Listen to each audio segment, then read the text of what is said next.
Hey there, friends. Kevin here from the Chord Podcast, the podcast inspiring young rock and metal fans to discover new music and help them find a place they can connect and feel accepted.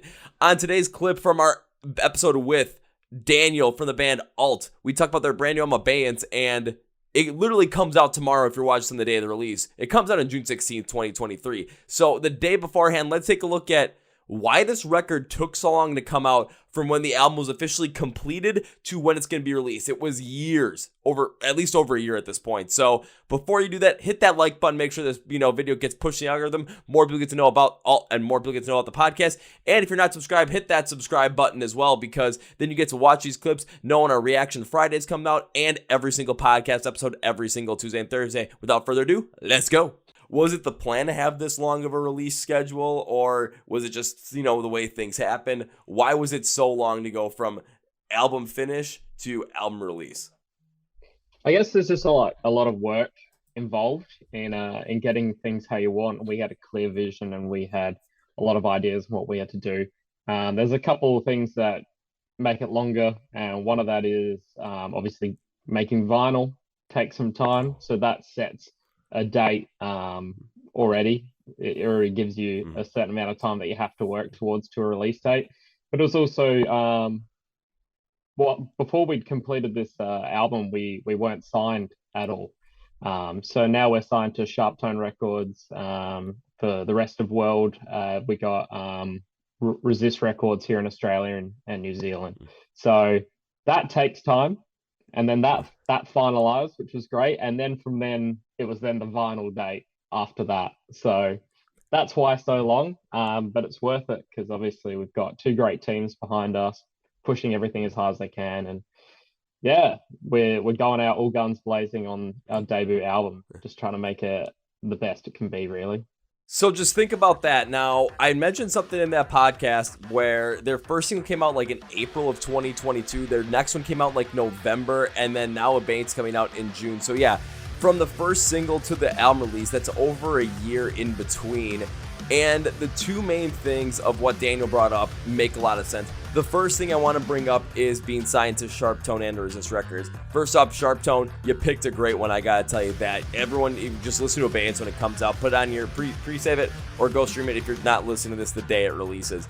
But you take a look at that, there's a lot of inner workings that go on through getting a record deal. There's a lot of workings that go on, especially when you have one label that's going to be worldwide and one label more specific to the U.S. with Sharptone. I know Sharptone and Resist, they have sort of that partnership going now where they can cover their whole entire world. But, when you have two different entities, you're going to have to deal with that in different capacities.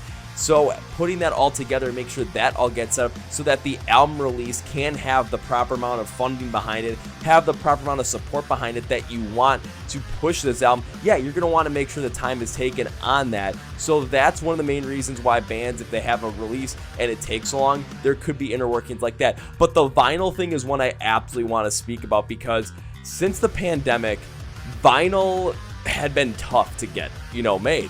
And you think about the popularity of vinyl, is it as popular as it once was, like back in the 70s? No, it's not. But in terms of volume. But is it still growing in popularity? Yes. Are there places that still make vinyl? Yes, but there's only a finite amount of places, and so many artists trying to put out vinyl, not just within the rock and metal space, but in the pop space, country space, hip-hop space. I mean, think about Adele. It was a lot of bands had their album pressings pushed back because of how many copies they need for Adele's new album back in 2022. I think about Motionless in White with Scoring the End of the World. They put out the album back in June of 2022, so they put it out last year. The vinyl for it is just coming out in September of this year, and the reason why they didn't have a vinyl pre-sale on it, and I remember Chris Motionless tweeting about this, was the fact that they could not get that vinyl actually put out there and actually get it done by the time they're ready for the album, and they didn't want to have pre-orders sitting out there for an extended period of time, which makes a lot of sense. So they announced the vinyls as a 1-year anniversary thing, which includes I believe 2 unreleased tracks, which includes a cinematic version, and includes Time Bomb as well. But when it comes really down to it, it's something where you can see a lot of artists, and they have, maybe they have music done. It takes a long time to get that music out there or to get that full release schedule out there.